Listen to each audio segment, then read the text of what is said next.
Pertanyaan saya tadi ke Muzamil, apakah kemudian rekan-rekan mahasiswa masih akan menyuarakan aspirasinya turun ke jalan atau seperti apa? Karena ini pertanyaan juga dari publik.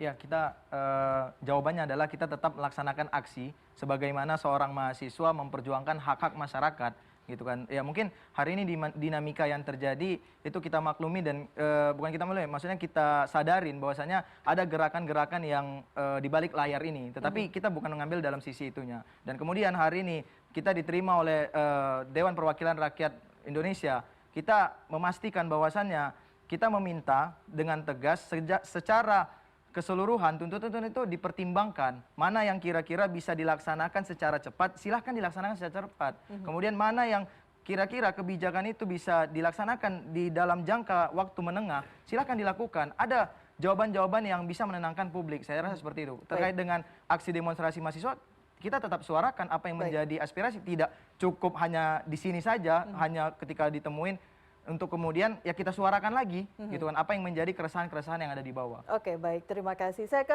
Bang Ferry. Bang Ferry, bagaimana kemudian bisa tetap fokus dengan suara-suara yang diharapkan bisa direspon oleh pemerintah, oleh DPR, sehingga tidak beralih ke isu-isu lainnya?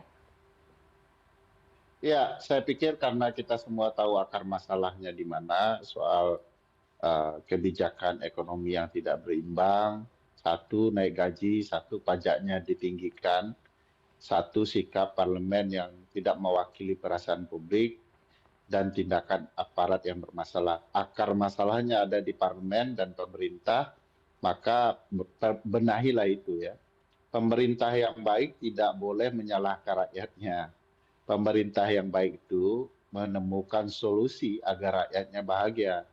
Nah, kalau punya kecenderungan, kalau ada keributan lalu dituding makar, provokasi, dan lain-lain, itu bukan negara yang baik. Negara harus menemukan cara agar negara ini bisa dibangun dengan benar, agar rakyatnya bisa bahagia dan sejahtera. Jangan mikirin diri sendiri, negara ribut, pergi ke luar negeri. Jadi inilah yang menurut saya selalu menjadi hal-hal yang kita ketahui masalahnya, tapi negara tidak pernah mencoba mencari solusinya. Baik. Oke, saya ke Pak Arianto. Pak Arianto, ada kekhawatiran bahwa apa yang dilakukan saat ini bukan hanya penegakan hukum, tapi kemudian membungkam gitu. Kita tahu ada beberapa orang yang ditetapkan sebagai tersangka, Undang-Undang ITE sudah mulai diberlakukan, aktivis saat ini juga sudah ditangkap. Oke, saya akan menjawabnya begini. Saya sampaikan pada rakyat ya, kalau adik mahasiswa tadi kan mengatakan kita maunya begini-begini ya. Saya sampaikan pada rakyat. Sejak tahun 98 itu ya, mindset daripada polisi itu di lapangan. Doktrin yang kita kerahkan pada anggota itu.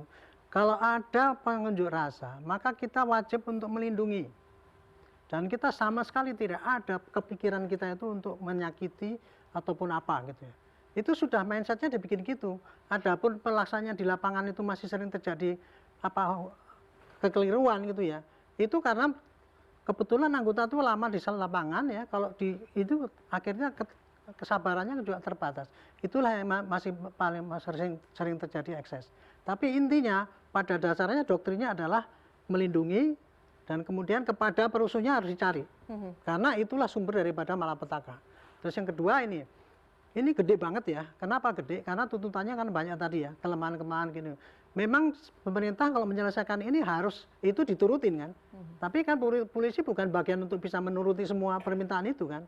Polisi hanya pada pengamanan. Nah, untuk pengamanan inilah kemudian kita hanya bisa mengimbau pada rakyat semua ya. Hati-hati, ini yang terjadi sekarang ini jadi rame segala ini karena ada penggerak yang ingin mengadu domba kita. Dan kemudian kerawanan medsos sekarang sangat besar sekali itu eksesnya. Kemudian terakhir, sekarang marilah kita sama-sama ya, bagaimana cara, jangan salah menyalahkan. Kalau salah menyalahkan nggak akan ketemu itu. Solusinya adalah apa yang kemarin itu tuntutan itu pemerintah biar ini.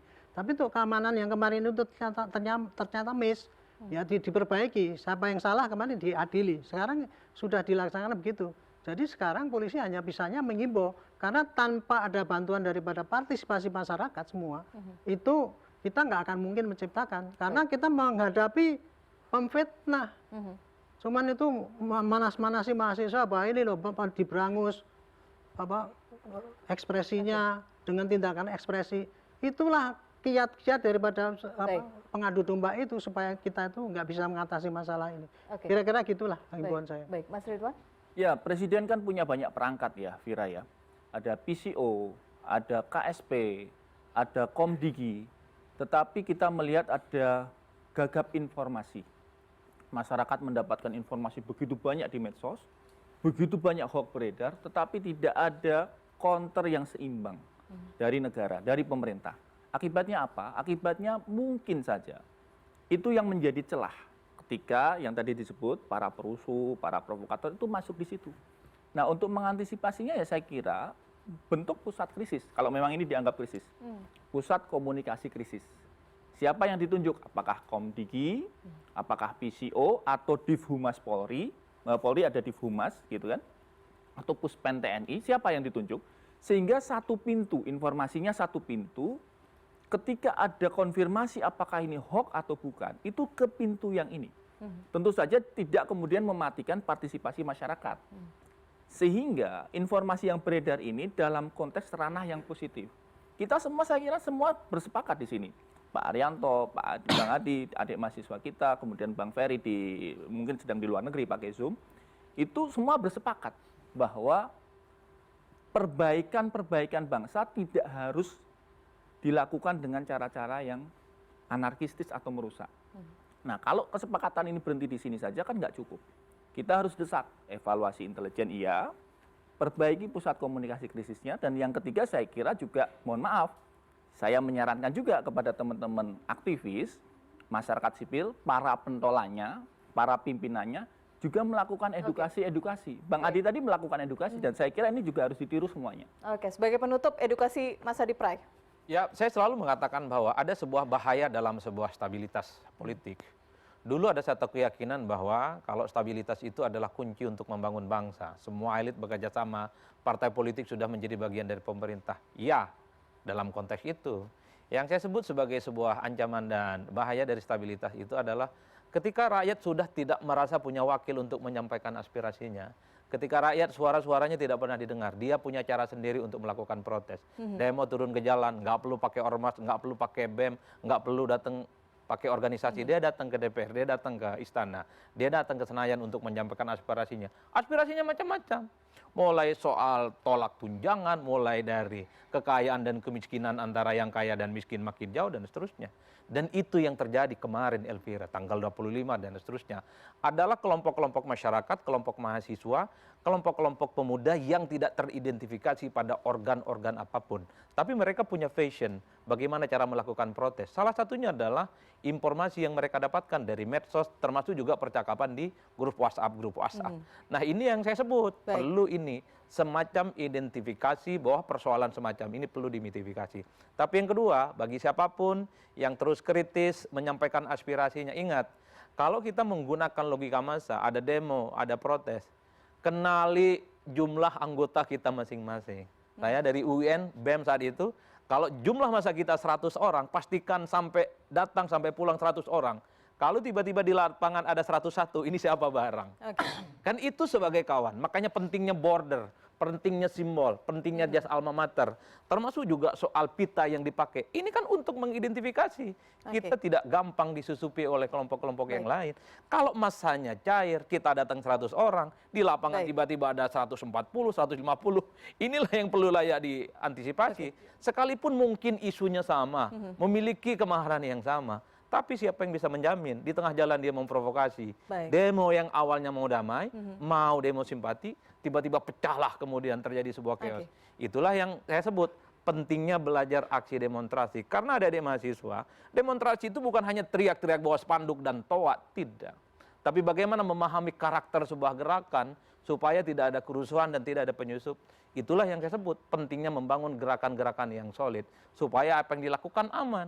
Kalaupun toh ada kesamaan aksi dengan kelompok yang lain, sepanjang itu kita tidak saling kenal, sebisa mungkin jaga jarak.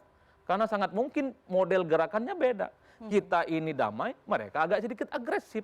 Kita ini damai, mereka provokatif. Itulah yang saya sebut, membangun sebuah gerakan nggak gampang.